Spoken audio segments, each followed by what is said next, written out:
Hello बच्चों, welcome back to my channel. कैसे हैं आप सब लोग?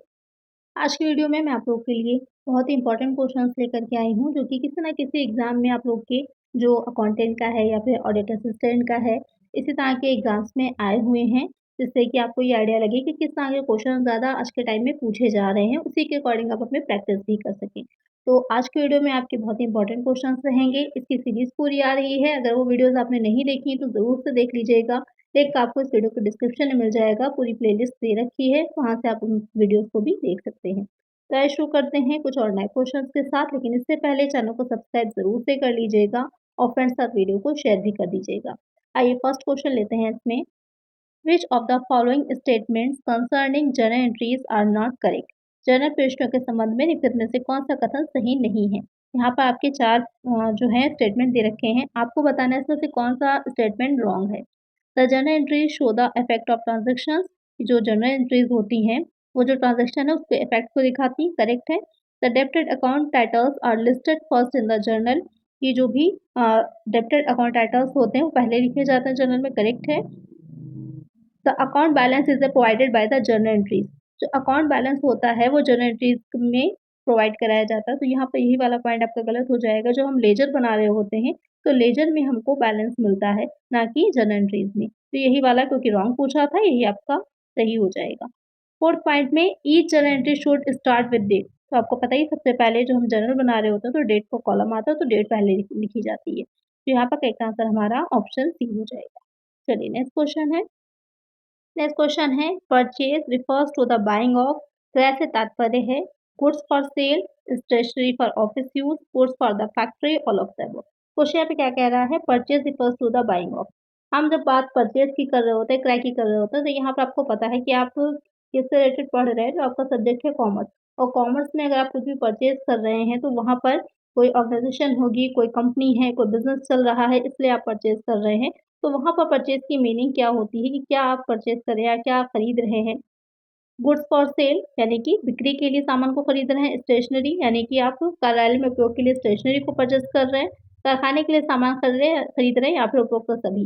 तो जब भी हम बात करते हैं एक कॉमर्स में या फिर एक कंपनी के लिए, किसी ऑर्गेनाइजेशन के लिए, बिज़नेस के लिए, तो वहाँ पर परचेज़ का मतलब होता है कि आप जो भी परचेज़ कर रहे हैं उसको आप रीसेल करेंगे, यानी कि उसको सेल करना है। ऐसे गुड्स आप परचेज़ कर रहे हैं, उसको आप सेल करना चाहते हैं। तो यहाँ पर क्या होगा, बिक्री के लिए सामान का खरीदना क्या कहलाता है? परचेज़ कहलाता है। बहुत ही बेसिक सा क्वेश्चन है, लेकिन अक्सर बच्चे इसमें गलती कर जाएँगे। यहाँ पर बात जो की जा रही है वो हम सेल के लिए गुड्स को परचेज़ करने की कर रहे हैं, जैसे कि रॉ मटेरियल किया जाता है।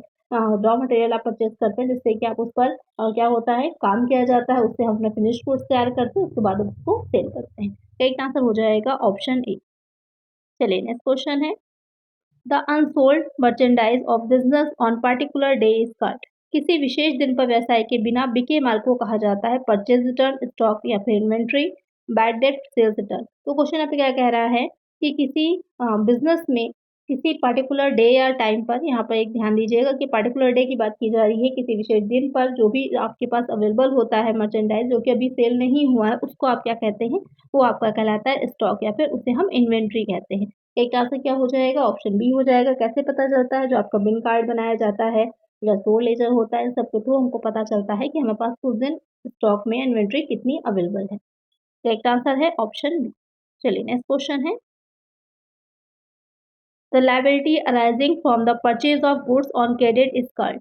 क्रेडिट पर माल की खरीद से उत्पन्न होने वाली देनदारी को कहा जाता है। जब आप क्रेडिट पर कोई भी गुड्स को परचेज करते हैं तो वहाँ पर जो लायबिलिटी अराइज होती है उसको क्या कहते हैं? क्रेडिटर्स कहते हैं, अकाउंट्स रिसीवेबल कहते हैं, लोन कहते हैं, पेबल एक्सपेंसेस कहते हैं। तो ये सब क्वेश्चंस आप देख रहे होंगे, बहुत ही बेसिक से क्वेश्चंस हैं, लेकिन एग्जाम में अगर ये क्वेश्चंस आपके आते हैं तो अक्सर आपसे गलती हो जाती है। तो वहाँ पर जो देनदारी आपकी जो आपके दायित्व जो है वो उत्पन्न होता है जब आप क्रेडिट पे यानी कि उधार पे किसी सामान को खरीदते हैं, तो वहाँ पर क्या बन जाते हैं? क्रेडिटर्स होते हैं। करेक्ट आंसर क्या हो जाएगा? Option A. जो कुछ भी आप उधार पर या फिर क्रेडिट पर परचेज़ कर रहे होते हैं तो वहाँ से क्रेडिटर बन जाते हैं, और जो कुछ भी आप क्रेडिट पर क्या कर रहे होते हैं? सेल कर रहे होते हैं, तो वहाँ से क्या बनते हैं? वहाँ से आपके डेटर्स बन जाते हैं। तो इन दोनों को ध्यान में रखिएगा कि कब आपका डेटर बनेगा, कब आपका क्रेडिटर बनता है। करेक्ट आंसर है ऑप्शन ए। चलिए नेक्स्ट क्वेश्चन है, बुक कीपिंग इज। जो बही खाता या फिर पुस्तकालय जिसे कहा जाता है वो क्या है? एन आर्ट है, साइंस है, an art and science both, none of this. तो बुक कीपिंग, तो जब भी हम बात कर रहे होते हैं अकाउंटिंग में या फिर जो है कहा जाए कि जो लेखांकन का काम होता है, तो सबसे पहले जो काम होता है वो आपका बुक कीपिंग का, पुस्तक-पालन का काम होता है। बुक कीपिंग के बाद जो आता है वो आपकी क्या आ जाती है, फिर आती है हमारी अकाउंटिंग। तो अक्सर बच्चे कन्फ्यूज़ हो जाते हैं कि बुक कीपिंग और अकाउंटिंग में डिफ़रेंस क्या होता है। तो बुक कीपिंग जो होती है स्टार्टिंग में ही पुस्तक-पालन में जब हम जो भी अपने ट्रांज़ैक्शंस कर रहे होते हैं, तो जब हम अपना जर्नल बना रहे होते हैं, वो आ जाता है हमारा बुक कीपिंग में या फिर जो उसकी सब्सिडरी बुक्स होती हैं, जर्नल की जो सब्सिडरी बुक्स होती हैं, वो भी किसमें आ जाती हैं? सब्सिडरी बुक्स क्या हो जाएँगी? सेल्स रिटर्न बुक हो जाती है, परचेज़ रिटर्न बुक हो जाती है, ये सब जो होती हैं सब्सिडरी बुक होती हैं। उसके अलावा कौन-सी चीज़ आ जाती है? नेक्स्ट आ जाता है आपका जो लेजर होता है, लेजर भी आपका किसमें आता है? ये भी आपका बुक कीपिंग में ही आता है। तो यहाँ तक का काम जो होता है वो क्या कहलाता है? बुक कीपिंग यानी कि पुस्तक-पालन कहलाता है। उसके बाद जो कुछ भी हम काम करते हैं, लेज़र के बाद हम क्या करते हैं, अपने फाइनल अकाउंट्स की तरफ बढ़ते हैं, ट्रायल बैलेंस बनाते हैं, प्रॉफिट एंड लॉस अकाउंट बनाते हैं, ट्रेडिंग अकाउंट बनाते हैं, बैलेंस शीट तैयार करते हैं, वो सब हमारी अकाउंटिंग कहलाती है। तो बुक कीपिंग जहाँ पर एंड होती है, वहाँ से अकाउंटिंग स्टार्ट होती है और अकाउंटिंग जहाँ पे एंड होती है, वहाँ से हमारी ऑडिटिंग शुरू होती है। इसको भी ध्यान में रखिएगा, ये क्वेश्चन भी आपका बनता है। तो इसको भी एक प्रोसेस के तौर पर ध्यान में रखिए कि बुक कीपिंग सबसे पहले आएगी, फिर अकाउंटिंग होती है, फिर ऑडिटिंग होती है। जहाँ से अकाउंटिंग हमारी यानी कि जहाँ पर हमने बैलेंस शीट अपनी खत्म करी, बना के हमारे फाइनल अकाउंट्स कंप्लीट हो गए, उसके बाद हम उसमें ऑडिट करते हैं। तो ये पूरी आपकी प्रोसेस हो जाती है किसी भी बिज़नेस में अपने जो हम फाइनेंशियल रिकॉर्ड्स रखते हैं, जो ट्रांज़ैक्शन के रिकॉर्ड्स रखते हैं। अब यहाँ पर बुक कीपिंग क्या है, तो आपको समझ में आ गया होगा कि आर्ट भी है, साइंस भी है। क्यों आर्ट है? आर्ट के थ्रू आपको ये पता चलता है या इस तरह से आर्ट क्या होती है? आर्ट का मतलब ये होता है कि किसी काम को हमें कैसे करना है, आर्ट हमको ये बताती है। और साइंस क्या होती है? साइंस में हमें जो है ये देखते हैं कि हम साइंटिफिकली एक स्टेप बाय स्टेप किस तरह से किसी काम को करते हैं, कैसे हम आपस में उनमें कन्क्लूज़न तक पहुँचते हैं, तो ये सारी चीज़ें हमारी साइंस में आ जाती हैं। तो बुक कीपिंग क्या है? आर्ट और साइंस दोनों ही हैं, तो इसका आंसर है ऑप्शन सी। तो यहाँ पे आपको काफ़ी चीज़ें क्लियर हो गई होंगी इस वाले पॉइंट से। चलिए नेक्स्ट क्वेश्चन लेते हैं।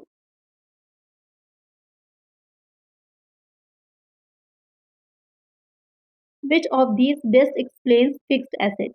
इनमें से कौन अचल संपत्तियों को अच्छी तरह से समझाता है या फिर अचल संपत्तियाँ फिक्स्ड एसेट के बारे में बताता है? एसेट की हम जब बात करते हैं तो वहाँ पर आपकी फिक्स्ड एसेट और करंट एसेट 2 तरह की एसेट्स होती हैं।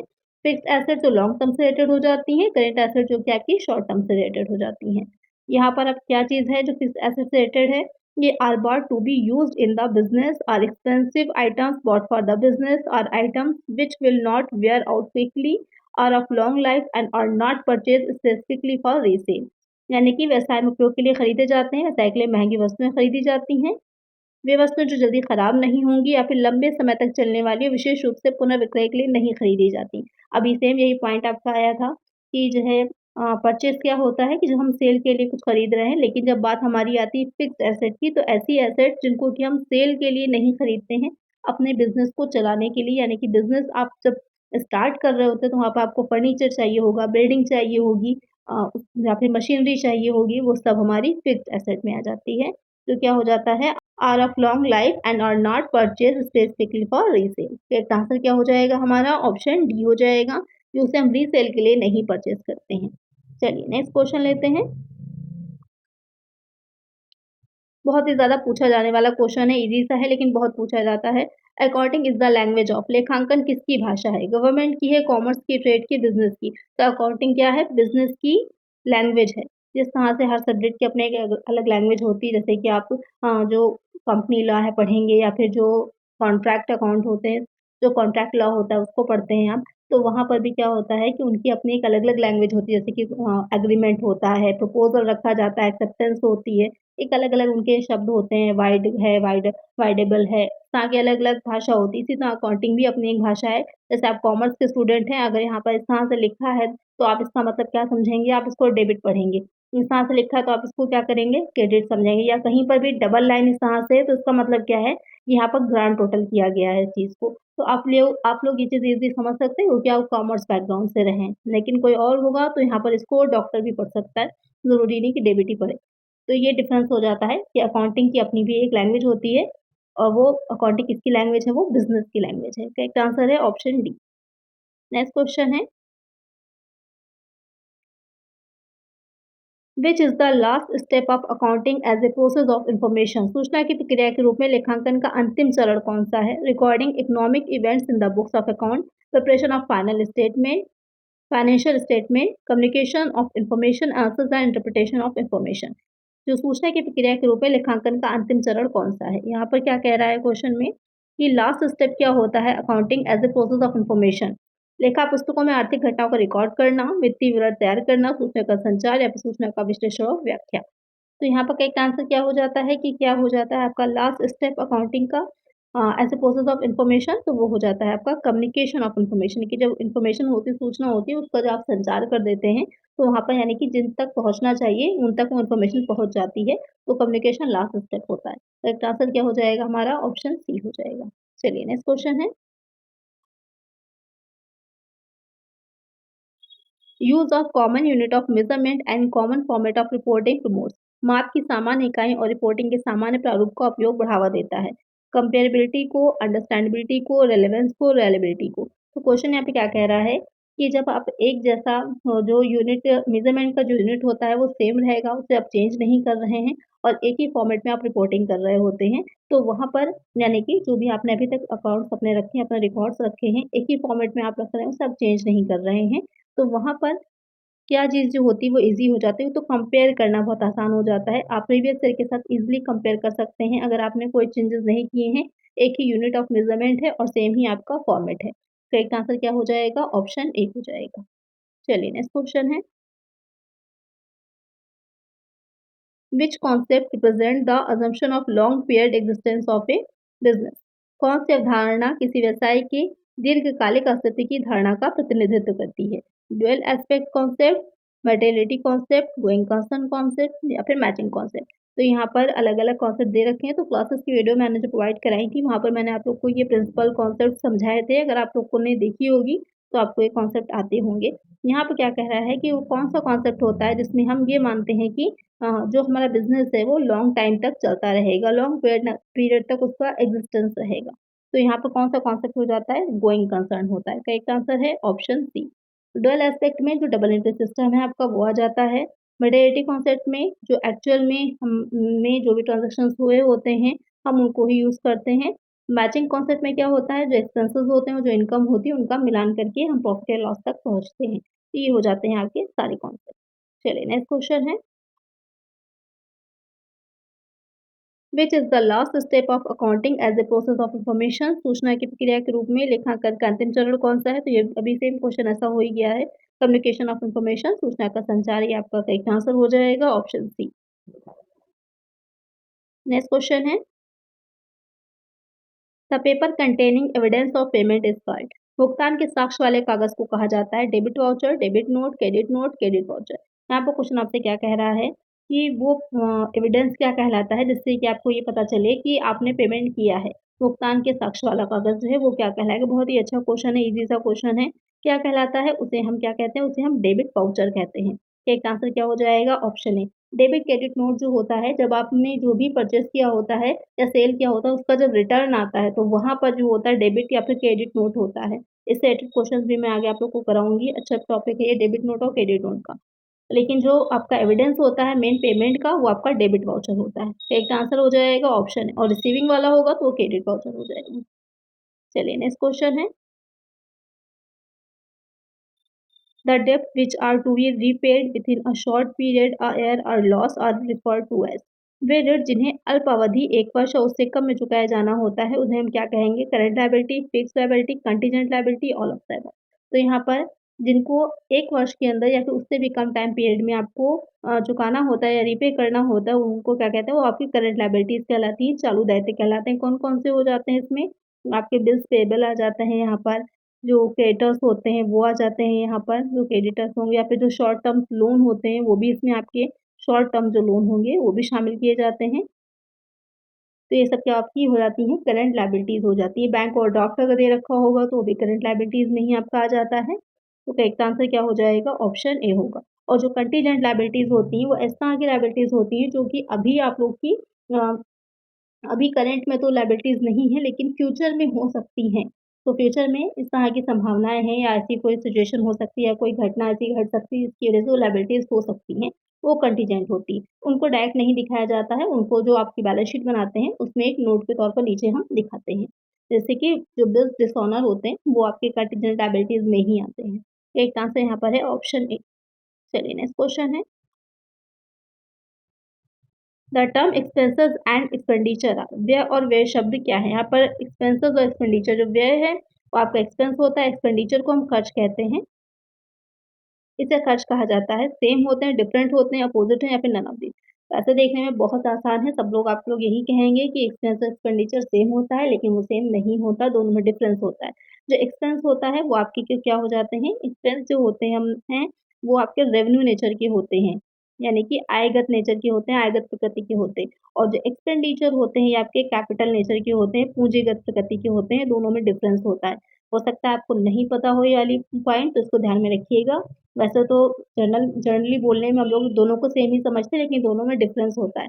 एक आंसर है हमारा यहाँ पर ऑप्शन बी। क्या डिफरेंस होता है आपकी समझ में आ गया है कि अगर कहीं पे एक्सपेंस लिखा हो तो रेवेन्यू समझ लीजिएगा उसको, रेवेन्यू नेचर का, आयगत प्रकृति का। एक्सपेंडिचर लिखा होगा तो कैपिटल नेचर का और पूंजीगत प्रकृति का होता है। ये दोनों पॉइंट भी बहुत इंपॉर्टेंट है, कैपिटल और जो रेवेन्यू होते हैं या फिर इनकम है या एक्सपेंडिचर है, उससे रिलेटेड क्वेश्चन भी बन सकते हैं आगे की वीडियोस में, उससे रिलेटेड क्वेश्चन भी मैं लेकर के आप लोगों के लिए आऊँगी। तो यहाँ पर करेक्ट आंसर है ऑप्शन बी। चलिए नेक्स्ट क्वेश्चन है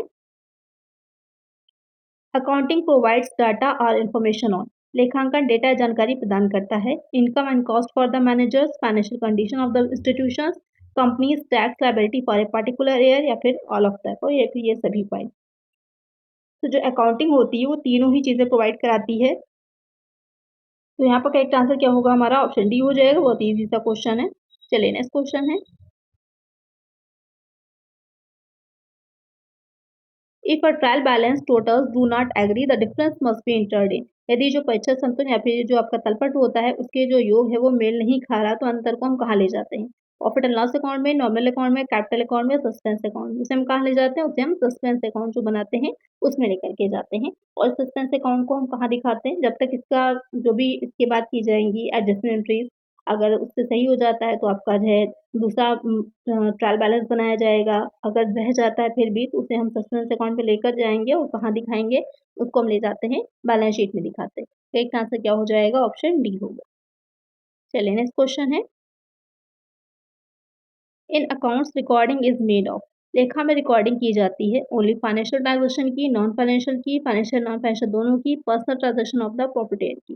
तो यहाँ पर आपको पता ही है जो अकाउंटिंग की जाती है वो जो वित्तीय स्वभाव के होते हैं यानी कि जो फाइनेंशियल ट्रांज़ैक्शंस होते हैं सिर्फ़ उनकी ही हम एंट्री करते हैं। तो एक आंसर है ऑप्शन ए। चलिए नेक्स्ट क्वेश्चन है अ लायबिलिटी अराइजेस बिकॉज़ ऑफ देयता उत्पन्न होती है क्योंकि कैश ट्रांज़ैक्शंस होते हैं, क्रेडिट ट्रांज़ैक्शंस होते हैं, cash as well as credit transactions या फिर नन ऑफ द अबव। अब यहाँ पे बहुत ही ईज़ी सा क्वेश्चन है, वैसे तो आप समझेंगे कि लायबिलिटी जो होती है सभी में होती है, लेकिन यहाँ पर जो लायबिलिटी तभी अराइज़ होगी जब आपका क्रेडिट में ट्रांज़ैक्शन आपने किया हो उधार, यानी कि उधार कोई लेन-देन किया होता है तभी आपकी लायबिलिटी अराइज़ होती है। तो करेक्ट आंसर यहाँ पर ऑप्शन बी हो जाएगा। चलिए नेक्स्ट क्वेश्चन है which qualitative characteristics of accounting information is reflected when accounting information is clearly presented?